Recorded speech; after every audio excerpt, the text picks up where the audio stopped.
السلام علیکم، Ali Shah here. I hope all is well at your end. تو مزے کی بات ہے کہ جو آج کی ویڈیو ہے نا، وہ ایک دوست نے کل میرے سے ایک کویشچن پوچھا. ایسے انوائرمنٹ میں جب ہر طرف بڑے برے حالات ہیں، آپ کے اوپر ٹیکسز کا اتنا بوجھ ہے، how do you survive as a business man, as an entrepreneur. میں نے کہا میں آپ سے شیئر کرتا ہوں جو ایک انٹرپرینور کی زندگی میں پاکستان میں کتنے زیادہ چیلنجز ہوتے ہیں اور یہ دن ایک انٹرپرینور کا دن کیسا گزرتا ہے. تو سب سے پہلے جو آپ کا دن سٹارٹ ہوتا ہے وہ اس سے سٹارٹ ہوتا ہے کہ آپ جیسے ہی آفس پہنچتے ہیں تو آپ کو پتا چلتا ہے کہ جو چیزیں نہیں ہونی چاہیے تھی وہ ہو چکی ہیں اور جو ہونا چاہیے تھا وہ نہیں ہو. So unplanned work is always coming at you. اور نیکسٹ کیا ہوتا ہے؟ نیکسٹ یہ ہوتا ہے کہ ہمارے جو ٹوائز ہیں they do not take the ownership. ہوتا یہ ہے کہ بہت زیادہ فقدان ہے ایتھکس کا، انٹیگریٹی کا. انٹیگریٹی کیا چیز ہے؟ انٹیگریٹی ہوتی ہے جو آپ کہتے ہیں وہ آپ کرتے ہیں اور جو آپ کرتے ہیں وہ آپ کہتے ہیں. تو آپ کے کال و فعل میں تضاد نہیں ہوتا. لیکن یہاں پہ یہ ہوتا ہے تو آپ کو ایکسکیوزز سننے کو ملتے ہیں. آدھا دن تو وہ آپ کو بندے ٹریس نہیں ہوتا اور وہ پتہ چلتا ہے کہ بعد میں آدھے دن کے بعد یہ آج ہماری گاڑی خراب ہوئی تھی. اگر گاڑی خراب ہوئی تھی تو موبائل کیوں خراب ہو گیا جس کے تھرو آپ کال کر کے بتا سکتے تھے. اور مزے کی بات ہے اب آپ کے ذہنوں میں یہ کویشچن آ سکتا ہے کہ ہو سکتا ہے ہم نے یہ پالیسیز نہیں بنائی ہوئی، ہماری ایچ آر ٹیم ویک ہے، ہمارا ہیومن ریسورسز ڈپارٹمنٹ ایگزسٹ نہیں کرتا، شاید اس وجہ سے ہمیں یہ چیلنجز کا سامنا پڑ رہا ہے کہ امپلائیز کو ہم نے اچھی طرح کمیونیکیٹ ہی نہیں کیا ہوا. لیکن ایسا بھی نہیں ہے کیونکہ ہم نے ایچ آر ایک اسپیسیفک ڈپارٹمنٹ بھی رکھا ہوا ہے اور ایک سیزنڈ قسم کے ایکسپیرینس قسم کے ایچ آر ہیڈ بھی ہمارے ساتھ انگیجڈ ہیں.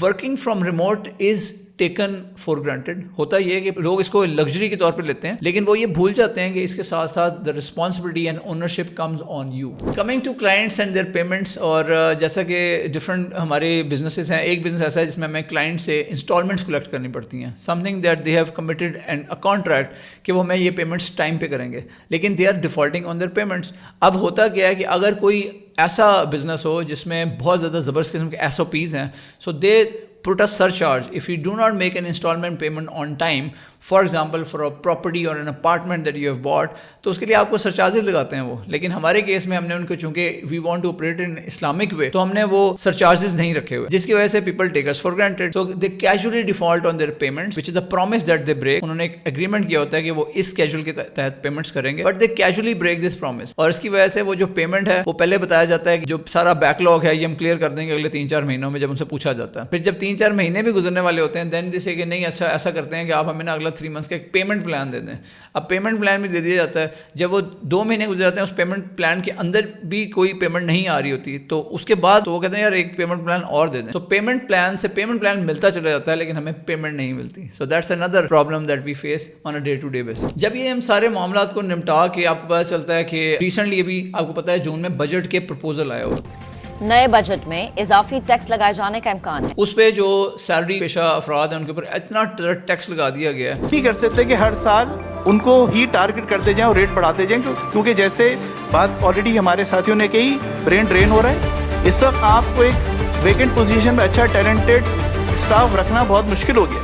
آئی think it's going to really kill them all. تو ہو کیا رہا ہوتا ہے کہ جو مرے ہوئے کو مارنے کے مترادف ہے کہ آپ ایسے عوام کے اوپر جو پہلے ٹیکس دے کے تھکے ہیں ان پہ اور ٹیکس لگائی جا رہے ہیں. دوسری طرف آپ ایسی پالیسیز لے کے آ رہے ہیں، آپ نان فائلرز کے اوپر ایک بالکل ہی بےہودہ قسم کا کریک ڈاؤن کر رہے ہیں. میرے خیال سے اس کا طریقہ یہ نہیں ہونا چاہیے کہ آپ ان کو ہر چیز سے جو ان کا رائٹ ہے، بیسک ہیومن رائٹ سے بھی روک رہے ہیں just because they are non filer. They should be better approaches. آپ کو لگتا ہے کہ یار کوئی بندہ نان فائلر ہے اور وہ ٹیکس جمع نہیں کرا رہا جبکہ اس کو کرانا چاہیے، اس کے خلاف ایک پورا لیگل پروسیس ہونا چاہیے جس کے تحت اس کو اس ساتھ کاروائی کرنی چاہیے. یہ نہیں ہونا چاہیے کہ آپ اس کی سم بلاک کر دیں، آپ اس کو حج عمرے سے جانے سے روک دیں، آپ اس کے اوپر یہ پابندی لگا دیں، وہ پابندی لگا دیں.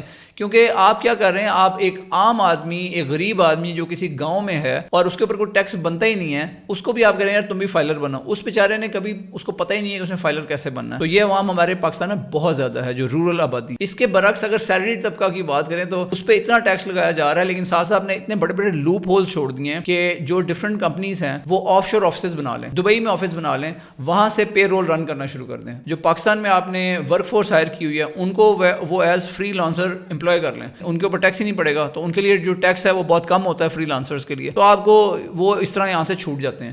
سو دیٹ مینس کہ آپ نے اتنی زیادہ لوپ ہول چھوڑے ہوئے سسٹم کے اندر کہ آپ کی جو ایف بی آر کے گولز ہیں، جی ہم نے اتنا ٹیکس اکٹھا کرنا ہے اتنا ٹیکس اکٹھا کرنا ہے، وہ پورے ہی نہیں ہو پائیں گے. So instead of taking all stake holders on board, آپ نے خود اندر بیٹھ کے اے سی والے کمروں میں، ایئر کنڈیشن کمروں میں یہ بجٹ تیار کیا جو ایف بی آر کے آفیشلز ہیں. اور کوئی جو سفارشات یا ریکمنڈیشنز جو اسپیسیفک انڈسٹریز کی طرف سے دی گئی تھیں ان کو آپ نے بالکل بالائے طاق رکھ دیا. آئی ٹی انڈسٹری میں پاشا نے ریکمنڈیشنز دی تھیں, ان کو بھی آپ نے ڈسکارڈ کر دیا. سو اس طرح کے حالات آپ کو فیس کرنے پڑتے ہیں. Then you get to know کہ یار یہ چیلنجز ہیں, آپ کا کنٹری کیوں اتنے باٹم پہ گیا ہوا ہے, یہ ساری چیزیں ہیں. اب اگر ہم گاؤں وغیرہ کی طرف جاتے ہیں تو ہمیں پتہ چلتا ہے کہ وہاں پہ کسی کے اوپر بھی کھلی چھوٹ ہے کہ بلاسفیمی کا الزام لگا کے اس کے اوپر خود ہی عدالت لگا کے اس کو موب جسٹس سنا دیتے ہیں اور اس کو وہیں پہ زندہ جلا دیتے ہیں. اور یہ واقعات انفارچونیٹلی اب کافی بڑھتے چلے جا رہے ہیں, اور یہ بھی ہر صورت میں رکنا چاہیے. ہم کسی کا حق مار لیں, کسی سے کمٹمنٹ پوری نہ کریں, کسی سے کیا ہوا وعدہ یا عہد بریک کر لیں, ہم بلیم کرتے ہیں کہ ہمارے گورنمنٹ یا ہمارے حکمران اچھے نہیں ہیں.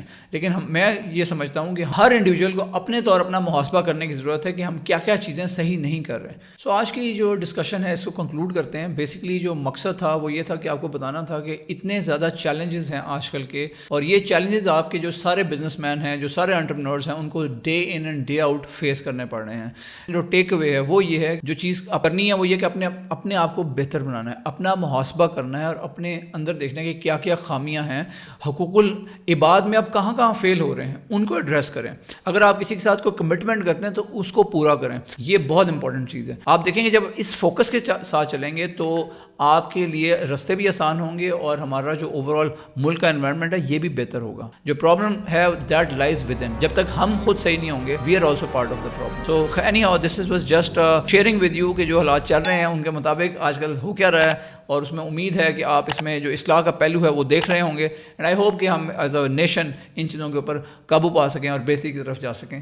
Thank you very much. السلام علیکم.